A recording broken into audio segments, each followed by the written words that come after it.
Joe Biden is Catholic. I'm Simon Rafe, and I'm taking the hard line.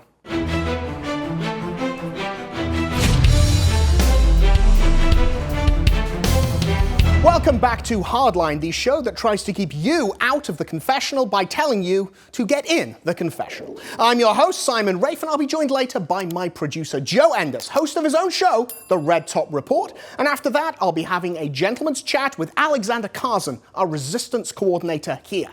But for now, Joe Biden is Catholic, and stop pretending he's not. I'm not going to try to sustain some kind of switcheroo surprise here by talking around the elephant in the room in order that I can give the impression I'm saying his policies and positions are in accord with the church's teaching or Jesus Christ or anything of the sort. That would be an amusing troll, perhaps good for the YouTube algorithm, guaranteed to upset you, probably not nearly as amusing as one might hope actually, and ultimately pointless. Joe Biden is Catholic. He is a bad Catholic, but a Catholic nevertheless. Actually, before we get into the discussion of what makes him a Catholic, let's put what might be seen to be the cart before the horse and ask what makes him a bad Catholic. Joe Biden is not a bad Catholic merely or even mostly because he does bad things. We all do bad things. We are all sinners and we all fall short of God's plan for us. Failing to live a perfect life isn't what makes us bad Catholics. Heck, one might argue that our failures are what makes it possible for us, in some ways, to be good Catholics. The primary interactions we have with the Catholic faith, the places where we touch heaven via the sacraments and where we make withdrawals from the treasuries of grace earned by Christ on the cross, those things are almost exclusively oriented towards being forgiven our sins.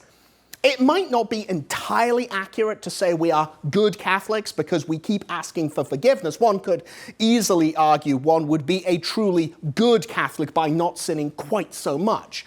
I wouldn't argue against that, except to say the righteous man isn't all that righteous because he falls 7 times a day, so he needs to be asking for forgiveness on the daily, and if he's not, he isn't actually good. It's kind of a bit of a mystery to wrap your head around, but it does lie at the heart of growing holier and closer to God. We must avoid sinning, which on paper, one would think would lead to asking for forgiveness, of saying sorry to God less often. But in practice, as we sin less, we find ourselves asking for forgiveness all the more. I am not sure what makes one a good Catholic in this calculus, but I know what makes somebody a bad Catholic, and it isn't the fact he sins.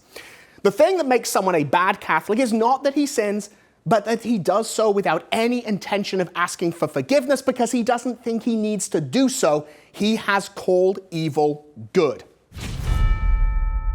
Thank you for watching Hardline. If you're enjoying the show, please go to churchmilitant.com for the whole episode. You must be a premium member. So to sign up, go to churchmilitant.com/go premium.